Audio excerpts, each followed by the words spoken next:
Today with my market update. And the real estate industry news continues to be way less accurate than political news. And I don't care which side of the politics you're on. I'm going to share a couple examples today that are just going to make you scream. So here's a fact. Mortgage rates this week on Friday closed above 5%, 5.06%. Now, there's some significance to that. It's a milestone. It's an important number. The question is, how important will it be on the real estate market? And I think that the industry is looking for drama where there's not none, where there isn't any. So for example, just last week, I'm going to show you an article here by MarketWatch. They polled 4 experts, economists and real estate pros, to find out when the mortgage rates would go above 5%. This was on Monday of this week. And interestingly enough, they're pretty much all wrong. They all thought we'd get above 5% in a few months. Nobody predicted or said accurately, well, I don't know, it could go up or go down. It's been so close to 5% that statistically, it wasn't a big move from where it was at 4.8, 4.9 to get 5 to 5.0. But rather than say, well, it's not a real big deal at this point, they make it seem really important, but making that the headline of the news. And of course, the rates go up above 5%. In fact, one of the quotes was from the economist at Freddie Mac, who said that rates would go above 5% by mid-year. Oops, he missed that one. So what's the effect? Well, interestingly enough, Zillow's senior economist in the same article wrote that a 5% mortgage market would bring sticker shock to buyers. He painted a picture of buyers who are watching month after month for a year, watching prices go up, which is true, and payments go up because of interest rates, which is also true, and as a result, jump out of the market. But that's not really how it works. Buyers come in and look at houses, at some point either buy something or decide not to, and new buyers come in the market every single day. So where are the facts? Let me show you some facts I think you'll find interesting. So for example, CNBC writes breathlessly that surging interest rates push mortgage demand down by more than 40%. Well, that sounds terrible.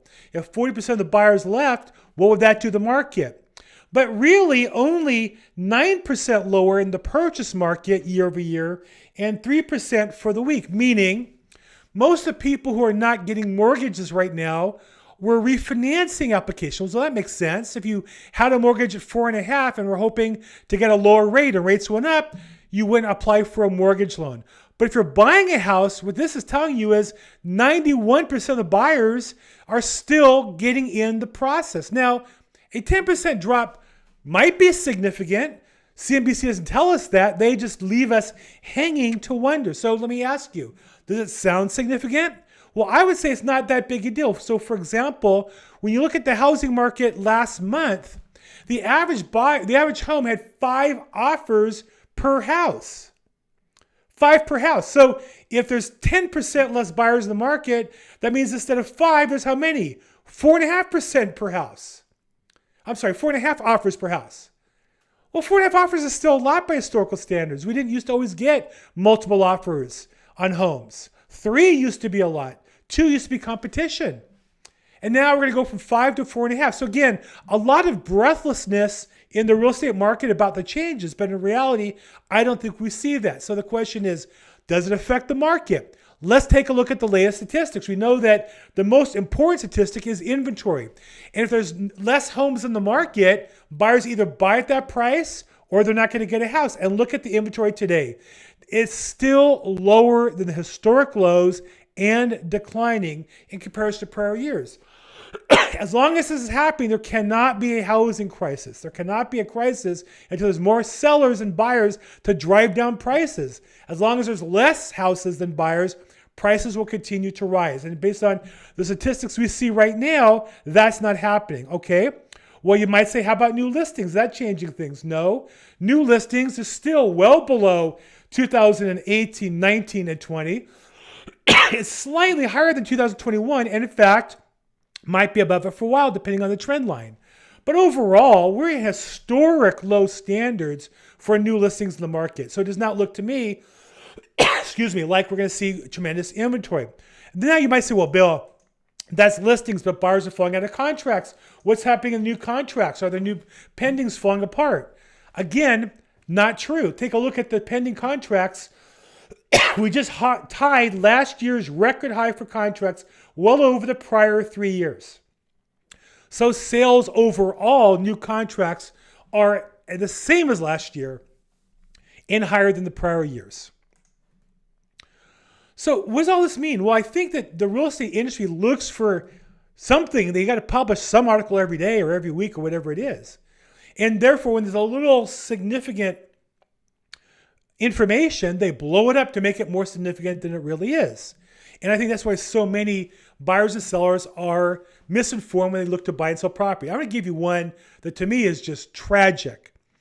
Sellers often look to ways to raise the value of the price more than the market. The most common one I get a lot is, well, can I stage my home to get more money? Now, staging means a lot of things. It could mean just taking out trash. Good idea.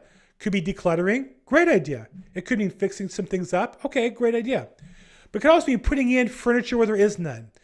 See, that generally either is free furniture, which is kind of junky, or costs money. And the question is, will that money and time to stage the property bring you a higher price than otherwise would? Now, sellers like to believe if I can put in $3,000 worth of rented furniture, I'll get $20,000 more for my house. And think about it. Do people really get fooled? It sounds good. It sounds really good.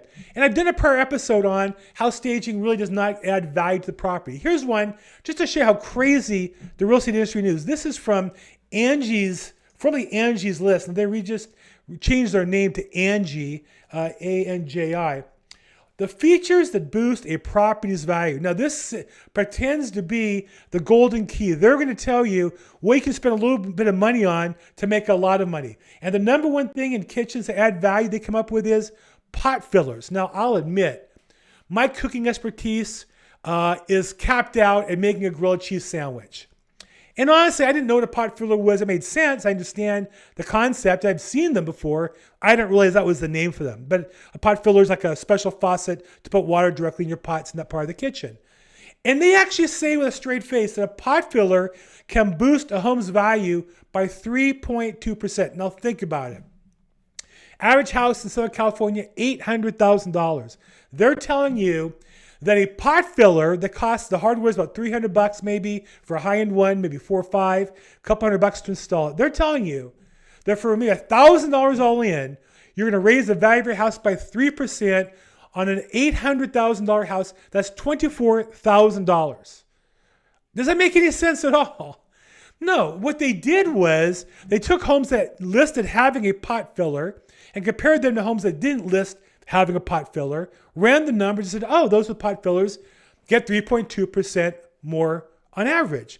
But that doesn't tell you that the same house with a pot filler has a nicer range, has nicer built-ins, has more updated maybe paint, better flooring, better cabinetry, better lighting, better a lot of things. You would think somebody goes to trouble to put a pot filler in is going to do other things. And then Angie's List goes even further. This one is just, I have to admit, I just started laughing when I saw this.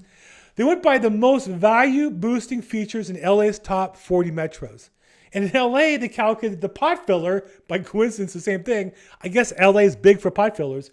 Raises the value, the price premium, 12.7%. Does that make any sense at all? So you're going to tell me now that the $800,000 house is going to be worth more by $96,000 because of pot filler? No. What it means is houses with pot fillers sell more than those without pot fillers by $96,000 because they have $96,000 of other value there. They tend to be nicer homes. And if you want to pay more and get those features, you pay more. You want to pay less, you pay less. If you want to upgrade your house to match that $896,000 house, you've got to add all the features that house had, not just the pot fillers. The problem with this kind of press, though, is it gets sellers thinking, oh, I had a pot filler and my house will go up $25,000. It just doesn't work that way. So what should you do? Look, real estate at the end of the day is a business. I get it's emotional to sell your home. I get it's emotional to move your home and move your family in. But at the end of the day, it's a business transaction. And for most people, the biggest and most important business transaction of their life, or certainly of that year or 2 or 3 years. And so you want to rely on data and experts who can help you evaluate the data, not industry news that really is designed to sell advertising, not to help give you the best advice. So what should you do? If you're a seller and you want to sell your house and maximize value, for sure get out trash. For sure declutter as much as you can. Get everything out you can that's personalized as well. Fix things that need to be fixed around the place to make it look at least that you care about it. Otherwise, use your money judiciously, because odds are, and it's a great study I use all the time in remodeling online, it's remodeling.hw.net and it's linked below. They'll show you that the project you spend money on never gets all that money back, because it's meant for you to enjoy it, not for you to fix it up to sell it. When you pay retail prices, you can't flip the property to make a profit. Only you can do that when you're buying it as a wholesaler, where you're buying things at a wholesale level, you have your own crew, and more importantly, those wholesalers make their money on buying the property cheap, not on fixing the property up. Fixing the property is what they have to do to dispose of the property. So what should you do? Declutter, clean up, put things in storage, get the house at least as presentable as you can, quickly and efficiently, and get in the market quickly. Because if you miss buyers for the next week getting ready by staging and fancy photos, you've missed those buyers for that week. You can always fix it up on the fly, but get the house in the market right away. And if you're a buyer, look, you got to make a decision. Does buying a house make sense for you? Can you afford it? If you can, make sure you get that rate locked in. I have friends of mine who are moving out of state, and they were buying a house and doing some additional work on it that delayed the closing, and they've had to pay extension fees to keep the rate lock they wanted to close. So if you're a buyer, you got to make sure that rate lock is there for you. So if I can help, give me a call, text, email me, or see me on social media. Bill Gross at EXP, all over social media. And as always,